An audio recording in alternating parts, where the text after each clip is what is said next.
Bonsoir messieurs, dames, alors nous sommes dans le cours 312 d'art dramatique et ce soir de quoi allons-nous parler? Nous allons parler de l'amour.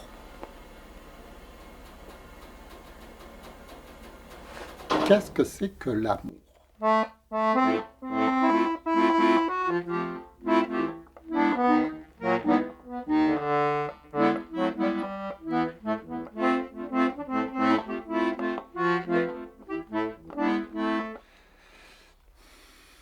Pas du tout, pas du tout. On ne va pas parler d'amour.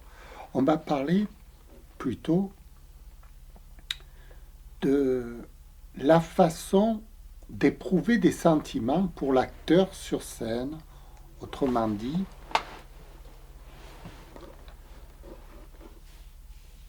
comment l'acteur peut-il exprimer ses émotions à la scène?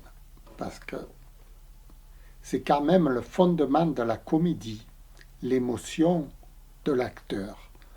Vous voyez, par exemple, je faisais un cours la dernière fois, c'était le cours 311, Demandons la paix à Dieu. Si vous avez remarqué, je suis allé dans des émotions extrêmement graves.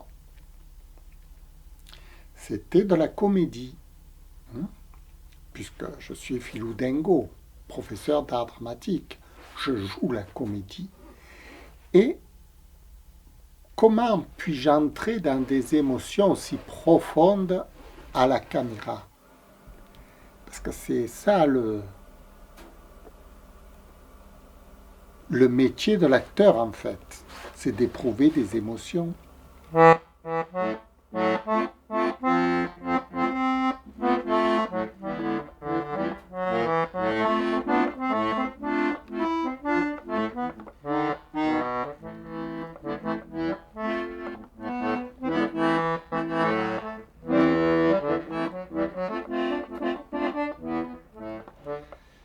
Alors, ces émotions ne peuvent exister que si déjà on a toute la trame du personnage. Parce que les émotions s'inscrivent dans une histoire. Elles ne se commandent pas à l'avance. Elles se créent au moment où on invente l'histoire. On invente, où l'on joue le personnage. L'émotion arrive parce que le personnage est impliqué dans des circonstances imaginaires. Autrement dit, dans le cours 311, demandons la paix à Dieu. Ce sont les circonstances imaginaires qu'on nous a fait tous, parce que personne ne la vit, la vraie guerre en Ukraine. On la regarde à travers la télévision. À travers la télévision, on s'imagine des films dans notre tête et on commence à avoir des émotions. On est scandalisé, on est terrifié, toutes ces émotions existent grâce à l'histoire qu'on se raconte dans la tête, dans cette trame. Et le personnage théâtral va éprouver des émotions dans le rôle et l'histoire qu'il se raconte et le rôle qu'il tient. Parce que si vous voulez, suivant le rôle qu'on a dans l'histoire, on va éprouver les émotions qui correspondent à notre personnage. Mais le personnage, il faut d'abord le créer. C'est-à-dire qu'il faut qu'il ait des convictions, il faut qu'il croie en quelque chose, il faut qu'il ait tout un jugement dans sa tête avant de se mettre sur scène. C'est-à-dire qu'il faut qu'il ait préparé à quoi il va, pourquoi il vit sur scène en fait, pourquoi il est là, quelle est sa motivation personnelle dans cette histoire qu'il s'imagine. Comme quand je parlais de demandons la paix à Dieu, c'est dans l'histoire, je demande la paix parce que je veux la paix, parce que mes convictions personnelles sont pour la paix, et non pas pour le massacre ni pour la tuerie, comme d'autres le font. Alors vous avez toute une panoplie de comédiens sur Internet, d'acteurs, de journalistes, d'hommes politiques, qui réclament des sanctions, qui réclament la guerre, qui réclament de l'armement, qui réclament... Ce sont tous les gens belliqueux, parce que dans leur tête, ils veulent du sang. Ah, ils veulent le mettre à mort. Alors, suivant le personnage que vous êtes, si vous êtes un personnage humaniste, sensible, et que vous ne voulez pas que les choses se dégradent, vous souhaiterez la paix, comme la majorité des gens dans la vie réelle souhaitent la paix. Ce ne sont pas des journalistes, ce ne sont pas des hommes politiques, ce ne sont pas des dictateurs, ils veulent simplement la paix, et ils demandent au président ukrainien d'arrêter cette guerre, parce qu'il n'a qu'un mot à dire, le gars. Après tout, il n'a qu'un seul mot à dire pour que tout s'arrête. Et les Ukrainiens, ensuite, s'organiseront. Il ne va pas y avoir une dictature en Ukraine lorsque Poutine y sera parti. Poutine, il a dit, je rendrai l'Ukraine aux Ukrainiens. Les Ukrainiens vont se débrouiller quand il n'y aura plus le président ukrainien actuel. Et je ne comprends pas pourquoi la communauté internationale n'est pas d'accord avec ce principe. Parce que finalement, c'est un renversement de gouvernement que Poutine demande. Un gouvernement qu'il estime illégitime. Et en rapport de ça, c'est pas lui qui voudrait instaurer. Il voudrait instaurer peut-être un gouvernement qui soit en sa faveur, parce qu'il a des craintes géopolitiques. Mais quel est le mal dans tout ça? Il n'y a pas de mal. Si on retrace l'ensemble de ce qui s'est passé depuis 20 ans, l'OTAN est une organisation criminelle. Il ne faut pas avoir peur de le dire. L'OTAN, dernièrement, s'est attaquée à l'Arménie, à des pauvres gens, pour tous les tuer, et puis ils allaient envahir l'Arménie complètement. Ils allaient détruire c'est ce que le président turc et Aliyev, le président azéri, ont réclamé, d'abolir, de détruire complètement l'Arménie, sous le couvert de l'OTAN. Donc l'OTAN est une organisation criminelle. Et Poutine a raison de le dire. Moi j'en suis témoin, on en est tous témoins. Toute la presse internationale a décrit les bombes au phosphore, l'extermination du peuple arménien. Pour quelle raison ont-ils fait ça? Ce sont des criminels. Il n'y a aucune raison pour laquelle on va tuer des gens chez eux. Aucune. Aucune. On n'a pas le droit de se faire justice soi-même, même s'il y avait eu. Donc l'OTAN, comme le précise Poutine, en Syrie, ils sont allés foutre le désastre. Dans plusieurs pays, en Yougoslavie, ils sont allés faire des bombardements sur Belgrade. En Afghanistan, ils sont allés pour foutre. Maintenant, ce sont des pays complètement en désolation complète. Mais qu'est-ce qu'a fait de bon l'OTAN depuis 20 ans, si ce n'est du désastre et du malheur de partout sur la planète? Et au nom de l'OTAN, on défend encore l'Ukraine. C'est l'Ukraine qui veut rentrer dans les bras de l'OTAN. C'est logique que Poutine s'interpose. C'est logique. Et l'Ukraine n'a qu'à simplement accepter de ne pas être sous le couvert de l'OTAN. Simplement, le prochain gouvernement, alors Poutine, lui, voudrait vraiment instaurer son propre gouvernement, des hommes à lui, pour être certain que l'Ukraine n'intègre pas l'OTAN. C'est logique, c'est légitime, en rapport de tous les crimes que l'OTAN a commis jusqu'à présent.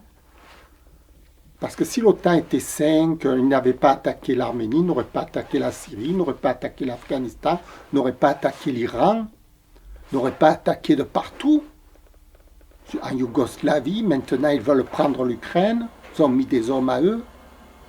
C'est une folie.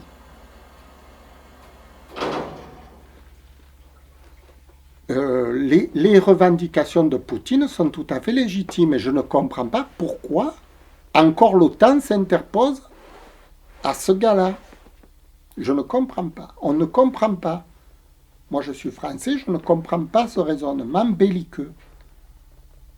Parce que Poutine n'a jamais fait de guerre jusqu'à présent, n'a jamais attaqué tel pays, pour revendiquer. Au contraire, il a fait l'éclatement de la Russie, il a libéré tous les pays qui étaient sous sa joute.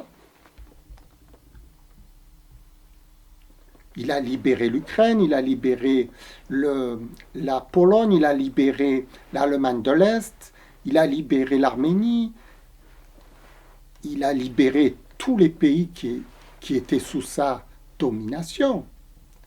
Et encore, on va aller le chercher, le gars. Pourquoi l'OTAN va le chercher? C'est une organisation criminelle. En Arménie, ça a été des criminels de guerre, puisqu'ils ont agi, ils ont envoyé, ils ont exterminé un peuple avec des moyens tout à fait criminels, avec le soutien de l'Amérique, de la France, de l'Europe, le soutien des Turcs, le soutien de l'OTAN, sous couvert de lois internationales, parce que l'Arménie, sous couvert de lois que eux-mêmes ont écrites, n'appartient pas à l'Arménie, ce qui est une absurdité totale. Mais ils ne comprennent pas l'absurdité de ce qu'ils écrivent. Parce que c'est facile d'écrire un décret. L'Arménie n'appartient pas à l'Arménie. Facile. N'importe qui peut l'écrire. Mais est-ce que c'est vrai dans les faits? Dans les faits, c'est faux. L'Arménie a toujours appartenu à l'Arménie. Pourquoi dire d'un coup l'Arménie n'appartient pas à l'Arménie? Parce que moi, j'ai décidé que l'Arménie n'appartenait pas à l'Arménie. Alors n'importe qui peut dire demain, la Russie n'appartient pas aux Russes, l'Ukraine n'appartient pas à la Russie, la Pologne n'appartient pas aux Polonais, l'Allemagne n'appartient pas aux Allemands. On peut l'écrire tout ça. Mais dans la vérité des faits, il faut voir la vérité des choses en face. Dans la vérité des faits, on voit un gouvernement criminel qui essaye de s'étendre sur toutes ces parties et qui encore fait des menaces, et encore des menaces, et toujours des menaces sur tous les pays. C'est très grave ce qu'ils font. Et nous, les Européens, il faut qu'on se réveille. Il ne faut plus qu'on accepte ça.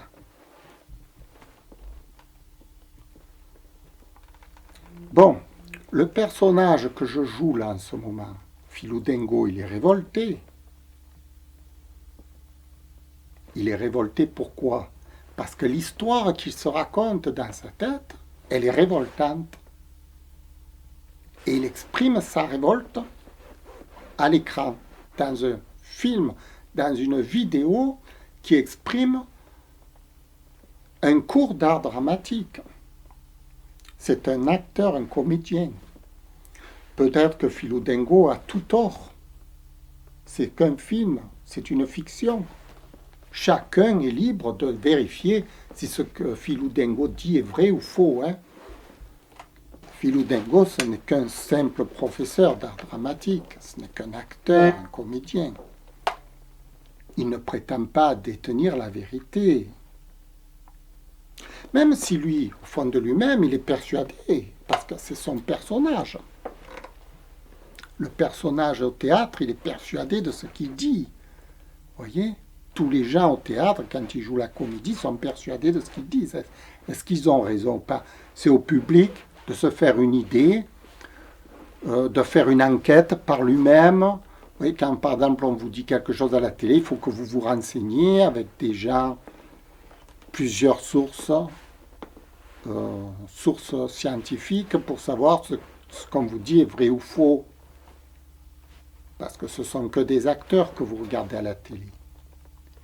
Et ce personnage de Philou Dengo, qui est d'origine arménienne, pour ça qu'il s'intéresse à la cause arménienne, Et c'est pas qu'il a des revendications, c'est qu'il pense des choses et il enseigne la comédie.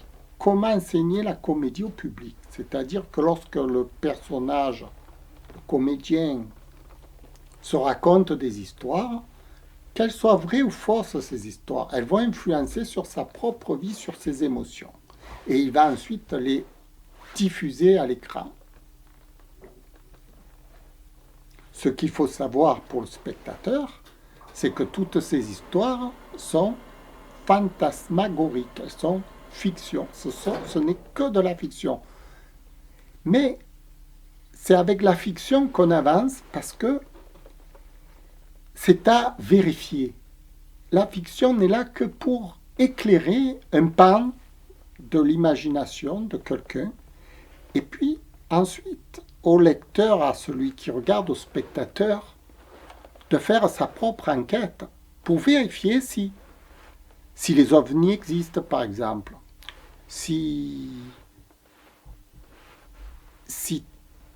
De se faire sa propre opinion, vous voyez,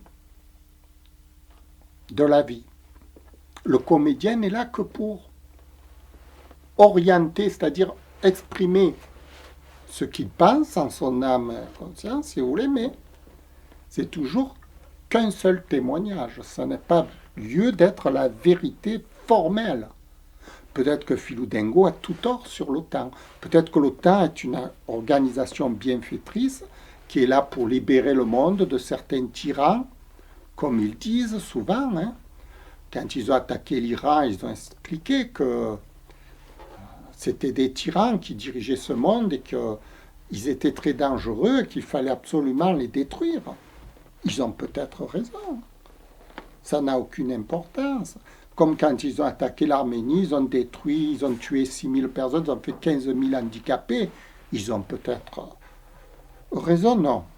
Là, je suis formel, j'ai suivi ça de près.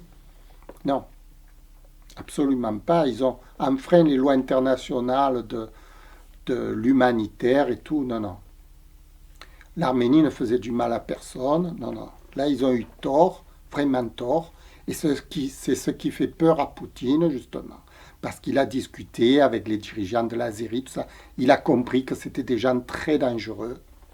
C'était des gens très malpropres, puisque lui-même, maintenant, veut défendre l'ensemble de la Russie. Il se sent menacé.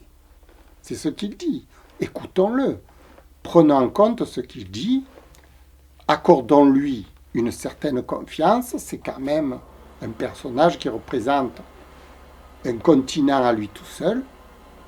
Il faut quand même respecter les continents. C'est pas une personne diabolique qui est née comme ça par hasard. Il n'a aucun passé qui prouve cela. Il faut remettre le contexte en perspective de qui il est et pourquoi il agit. Et d'en tenir compte et ne pas le discréditer constamment, comme j'entends à la télévision. On discrédite Poutine, mais si Poutine n'était plus là, l'Arménie n'existerait plus actuellement. Et peut-être qu'il y aurait 15 millions de morts en plus, à cause des Azéris, à cause de l'OTAN. Alors moi j'estime que Poutine est beaucoup plus une personne à écouter que l'OTAN, qui a attaqué l'Arménie, sans aucune raison. Et je ne comprends pas pourquoi on ne soulève pas le débat, d'ailleurs, à la télévision. Pourquoi l'OTAN a attaqué l'Arménie? L'OTAN qui est l'organisation la plus puissante du monde. Sous le couvert de l'Azérie, de la Turquie, de tout ça. Pourquoi ont-ils attaqué l'Arménie? Pourquoi ont-ils tué tant de monde? Pour rien. Mais c'est une question très importante. Poutine ne veut pas que ça recommence. Il a raison. Il me semble qu'il a juste. Puisqu'on ne juge pas, l'OTAN ne s'est pas auto-jugée. Elle s'est donné raison d'avoir commis ces crimes. Elle n'a pas puni les dirigeants d'Azérie. Elle les a glorifiés. Elle a installé des bases sur le territoire de l'Arménie, anciennement, des bases militaires qui pointent sur Poutine, sur l'Arménie. C'est grave ce qu'ils ont fait, ce qu'ils font. Pourquoi on n'entend pas parler des choses comme ça à la télévision? Vous voyez, le personnage de Philou Dango, il a des raisons de parler. Maintenant, vérifiez ce qu'il dit, si c'est vrai, si c'est faux. Prenez des journaux spécialisés, renseignez-vous sur ce qui se passe. Vous verrez, vous comprendrez peut-être les choses. Et vous vous ferez une meilleure opinion.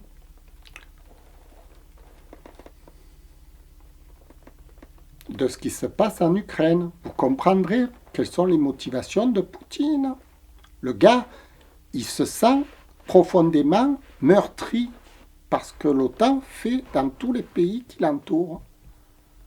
Renseignez-vous sur tout ce que l'OTAN a fait jusqu'à présent et pourquoi l'OTAN veut acquérir l'Ukraine. Renseignez-vous pourquoi le dirigeant de l'Ukraine, le président, demande à faire partie de l'Europe, à faire partie de l'Ukraine en quelque sorte, faire partie de l'OTAN. Posez-vous la question, est-ce que l'OTAN est légitime dans ce monde?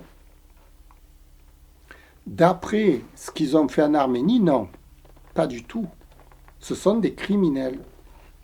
Donc il faut les arrêter, il faut arrêter l'OTAN. Sinon, un criminel continuera perpétuellement à commettre des crimes. Perpétuellement, on est parti dans un enchaînement diabolique du monde. Voilà. Écoutez, c'était le cours 312 d'art dramatique. Comment un comédien peut-il éprouver des sentiments aussi forts à l'écran? Vous voyez, d'après toute l'histoire qu'il s'est racontée jusqu'à présent, ça mûrit pendant des mois avant de pouvoir éprouver des sentiments aussi forts. Là, en ce moment, j'éprouve des sentiments qui ont mûri pendant des mois dans ma tête, vous voyez, qui mûrissent de partout dans le monde. Il y a de plus en plus de gens qui ont des sentiments très vindicatifs contre les meurtriers, les vrais meurtriers de ce monde. Voilà, je vous remercie d'avoir écouté et je vous souhaite une belle soirée, comme d'habitude. Et si demain je suis mort, vous aurez compris qui c'est qui m'a assassiné. Comprenez-le, voilà, vous le savez, c'est l'OTAN qui m'a tué.